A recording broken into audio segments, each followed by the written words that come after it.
But moving on from that's the philosophical breakdown to pagan practices.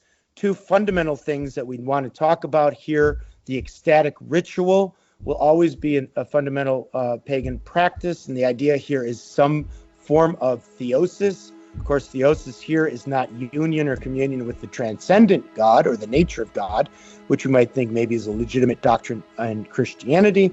But this is union or communion with nature, with divine nature, with the one, divine stuff.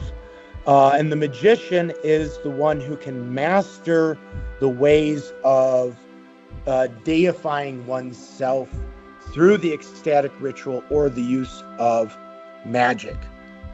Access to the meta-divine realm can also give one special knowledge, mantic knowledge. And mantic knowledge could be for the sake of understanding what future prophecy.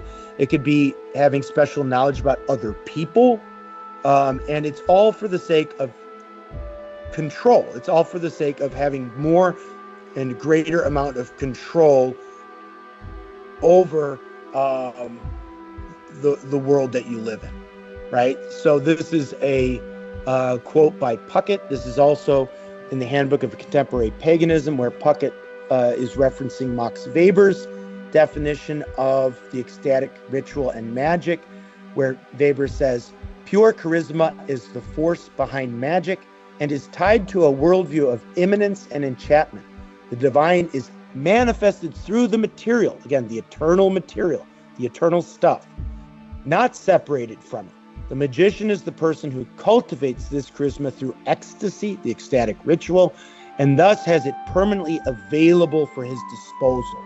In other words, he can access the meta-divine, and in accessing the meta-divine through the right incantations, chants, spells, or whatever, he has control, right? And then he can control the future. He might even control other aspects of nature, greater control over himself, and maybe even greater control over others. Puckett goes on. Others must resort to drugs, music, dance, or sexuality to attain this state. But when this is done in communal form, it is orgiastic. The connection between sexuality and the pagan ecstatic ritual, I mean, that goes hand in hand. We should probably talk about that in the Q&A period. The ultimate goal here, though, is some kind of self-deification, which he says Weber describes as the incarnation within man of a supernatural being. Let that settle into your head. Aleister Crowley, the founder of Thelema magic, a notorious figure in the history of paganism, neo-paganism, said it much simpler. He said, the gods are but names for the forces of nature themselves, and the true God is man. In man are hidden all things. A final word about magic. Magic is inherently then transactional. Rituals are done, whether it be voodoo rituals or Santeria or whatever it may be. It is accessing the meta-divine for the sake of getting worldly goods, more riches, more power, more glory. Okay. Now, on the light end of things, it could be healing. You know, well, I'm a healer. You know, and we see a lot of this creeping into the church as well. You know, healing powers. Well, that seems so good. That seems so beneficent and everything. But if it's being done through magic, it's still a transaction with this meta-divine realm for the sake of getting some imminent and worldly good. Okay, paganism is an utterly imminent worldview. It's an utterly imminent system. It's very low on any kind of eschatology.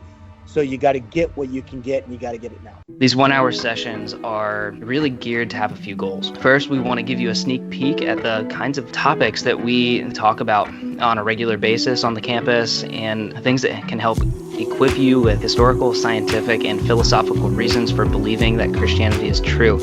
If you're brand new to us, Ratio Christi is Latin, and it means the reason for Christ. That's our niche. We help Christian students make a case for Christianity and invite non-Christian students to examine the evidence for Jesus in a rational way.